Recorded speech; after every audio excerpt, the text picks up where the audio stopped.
Magandang araw sa lahat ng mga kapis Wi-Fi natin dyan. So in this video, ang tutorial naman natin is about phone or Android rental. So pwede dito yung mga phone or tablet. So available na rin po yan dito ay Tarakify. So may rental po tayo dito.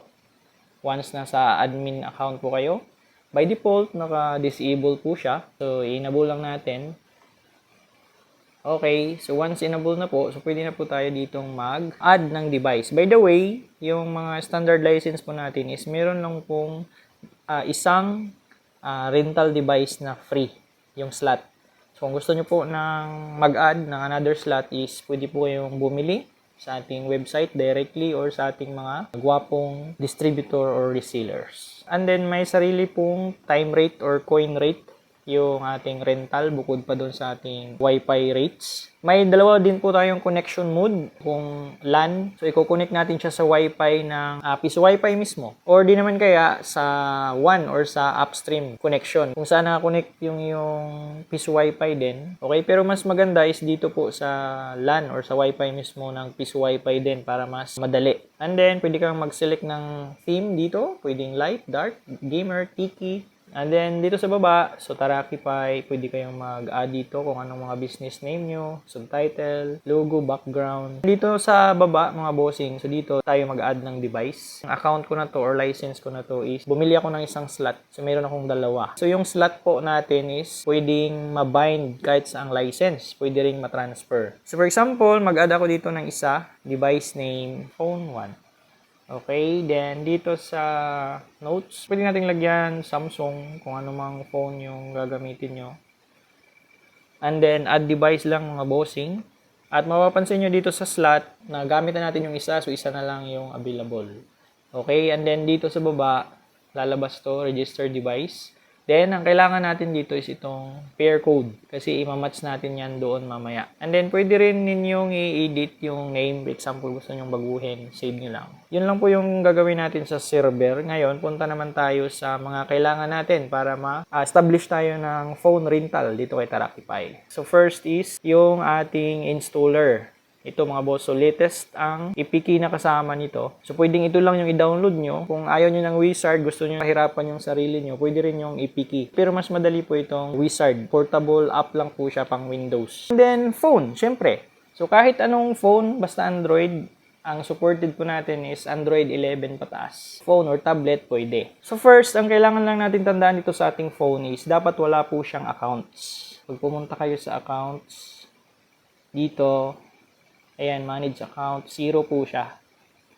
Wala po kayong makikitang accounts. So, yun lang po yung isa sa pinaka-requirements. And then, dapat po naka-enable yung developer mode. So, in this specific model na phone, para ma-enable yung developer mode is punta lang po tayo dito sa About Phone.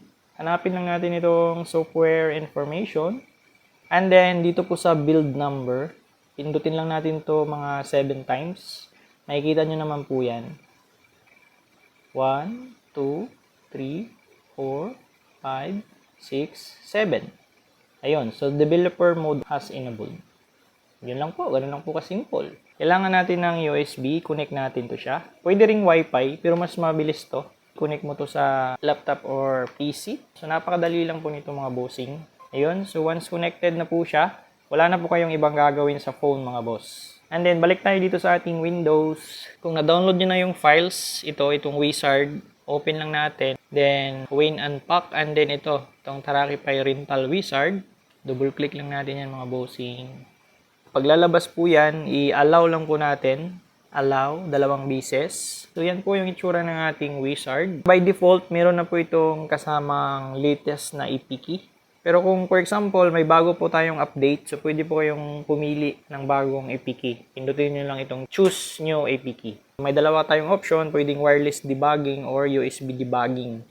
So depende na po yun kung saan kayo sanay. Pero mas mabilis po yung USB debug. Ang ipapakita ko po sa inyo is gamit yung USB debugging. And then dito mga bossing, connected phone. So as of now, wala pa. So balik tayo dito sa ating device. Punta lang tayo dito sa baba. Kanina wala tong developer option. So ngayon meron na. So open lang natin yan mga bossing. Enable lang natin yung USB debugging. Yan, okay. Yun. So once enable na po yan, kita nyo, automatic dinetect po niya yung ating phone. Gawin natin is, pindutin lang natin itong prepare rental phone. Yan, so antayin lang natin. Then yung phone natin, automatic po yan, may install yung ating APK. Antayin lang natin na matapos yung preparation. So mabilis lang yan mga bossing. Antay-antay lang tayo konti. Ayun. Natapos na siya. Then dito rin, meron na. Lumabas na yung APK natin. So kailangan na natin siyang i-bind. Pero bago natin yan ma-bind mga boss, so yun nga, mag-connect muna tayo sa Wi-Fi. Dito sa example natin, yung Taraki. Mag-connect tayo dyan. So yan, so magsa-sign in network po siya. Pero hayaan nyo lang kasi once na-bind po yung phone is automatic magkakaroon na po siya ng internet. Then, hanapin lang po natin ulit yung Taraki Kiosk. Minsan naku-close po siya. Ayan o. Open lang po natin ulit. So, mababalik tayo dito. And then, connected na tayo sa Wi-Fi, di ba? Ni Taraki mismo. So, yung 10.0.0.1 yung gagamitin nating board address. And then, yung pair code mga boss. Yun yung kanina dito sa server. Yung pair code na yan. Yan yung ilalagay natin dito. OUFQ E4. So, okay na mga bossing. Yun lang. Then, bind device. Ayun. So, lalabas po yan device bound successfully. And then, magsiset po tayo dito ng admin pin or lock pin para sa override ng admin. Depende na po sa inyo kung ano yung ilalagay nyo ditong pin.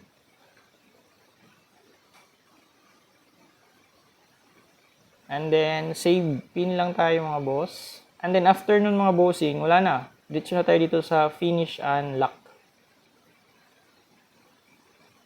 Ayun. So, yun. Ganun lang po ka-simple. Kalak na po siya. Hindi na po yan magagalaw. Meron dito tayo ditong admin button. Yan po yung pipindutin natin kung for example gusto natin siyang i-override. Unlock. Yun. So, ito po yung launcher niya. Dito mo ilalagay yung iyong mga application. So, paano mag-add ng mga application dyan? Dito ka lang sa settings. For example, yung camera, i-on mo lang. Ayan o. Di ba ang dali lang? Messages, on. Then, radio, on. Then, done. Ayun. Di ba? So, ganun lang po ka-simple. For example, gusto kang lumabas sa launcher as admin. So, naka-admin account ito. So, phone home lang. So, mapupunta ka dito. Okay? Sa admin po yun.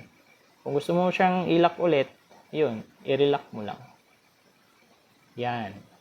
Try natin mag-insert coin mga boss kung anong mangyayari. Pwede nyong i-edit yung Tarakify kung ano yung gusto nyong pangalan na mag-display dyan. Then, itong insert coin to unlock, yan po yung subtitle niya. Pwede nyo ring palitan. Ang insert coin niya is, then hulugan natin, for example, hulugan natin ng 5 piso. Yun. So, yun mga boss, 5 piso. Napakabilis po niyan. Then, done. Ayun. So, ma-open ka na sa launcher niya. Then, yun. Meron kang time remaining dyan. Add time at saka admin. Sa add time naman tayo. So, 17 minutes and 40 seconds add time. Yun, maghulog tayo ulit ng piso. Okay, hulog tayo. Yun. So, napakabilis mga boss. Hindi na aabutan ng ating cameraman ang mga pangyayari. So, done lang. Ayun. So, nag-add naman siya dito.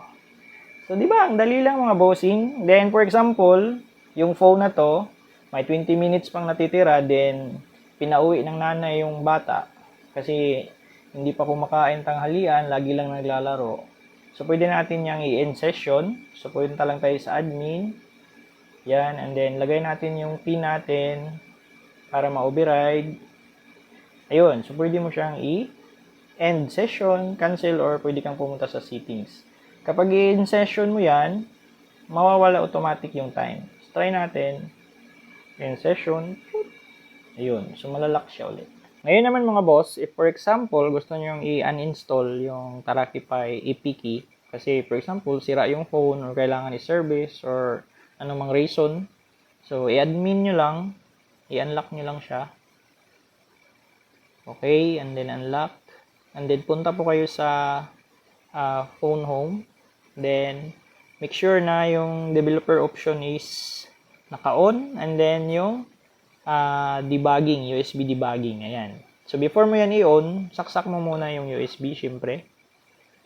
At kita nyo pala sa laptop natin, wala pa siyang na-detect. So, once sinaksak natin itong mga bossing, yan, nakasaksak na siya. Then, i-on natin yung USB debugging. Okay lang. At balik tayo dito sa ating wizard. Ayun, so automatic na detect na niya. So yun, napakadali lang mga bossing, oh. Meron siyang uninstall Tarakify dito. Okay, kasi kung wala yan, hindi mo to basta-basta ma-uninstall kasi ang device owner nito ngayon is si Tarakify. So kahit anong uninstall na gawin mo dito is walang effect, mag-error lang. Pinaka-safe na way para ma-uninstall mo yung kiosk or yung ating EPK is gamit itong wizard natin na to. So yun lang po. Napakadali lang.